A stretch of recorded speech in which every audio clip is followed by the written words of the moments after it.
নবী নূহ আলাইহিস সালাম তিনি তার কওমের লোকদেরকে ডাকতেছেন আর বলতেছেন, হে আমার কওমের মানুষেরা, আসো আসো, তাড়াতাড়ি আসো, তোমরা আমার তৈরি করা এই নৌকার উপরে উঠো, নৌকায় উঠো।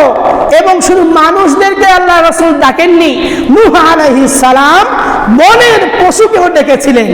বনের পশু সবাইকে ডাক দিয়ে বললেন, হে পশু, তোমরা শুনে রাখো, তোমরা জোড়ায় জোড়ায় একটা পুরুষ এবং একটা নারী, সে আমার এই নৌকায় উঠো।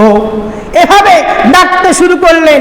ডাকার পরে এবার দেখা গেল যে নূহ আলাইহিস সালাম যখন ডাকলেন, ডাকার পর তখন নূহ আলাইহিস সালামের ছেলে কেনান, এই যে নূহ আলাইহিস সালামের ছেলে কেনান, এই কেনান বলতেছে, আব্বা আমি তোমার নৌকায় উঠবো না।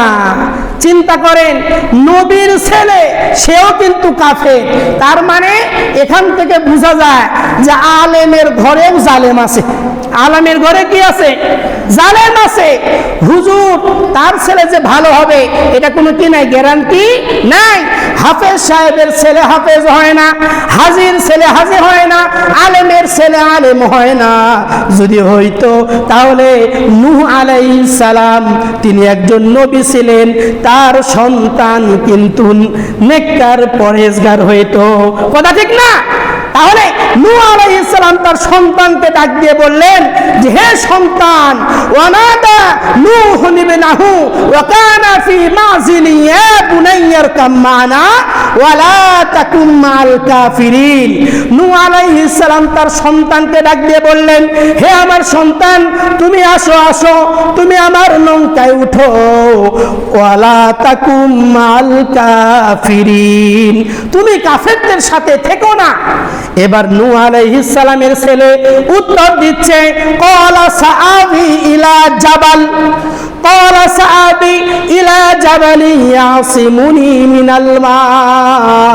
নূহ আলাইহিস সালামের সন্তান কেনান উত্তর দিচ্ছে, আব্বা শুনে রাখো, তোমার খোদা যখন প্লাবন দিবে, তোমার আল্লাহ যখন পানি দিবে, আমি তখন ইলাল জাবাল, ওই যে পাহাড় দেখা যায়, ওই পাহাড়ের উপরে উঠে আমি আশ্রয় নেব। হাদিস শরীফের ভিতরে আসছে যে কেনান যখন ওই পাহাড়ের উপরে উঠেছিল, আল্লাহর রাসূল বলেন নূহ আলাইহিস সালামের এই প্লাবনের সময় পানি ওই পাহাড়কে ছেড়ে আরো উপরে উঠে গিয়েছিল। বলেন সুবহানাল্লাহ। এজন্য বাঁচতে পারে নাই।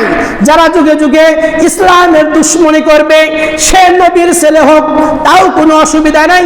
আল্লাহ রাব্বুল আলামিন গজব দিয়ে ওই নবীর ছেলে কেনানকেও ধ্বংস করে দিয়েছে।